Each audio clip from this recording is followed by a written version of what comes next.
Sasa mkisimama mbele bwana.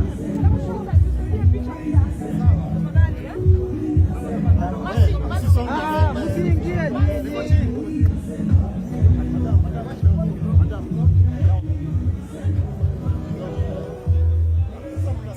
Sasa gani sasa hii sasa?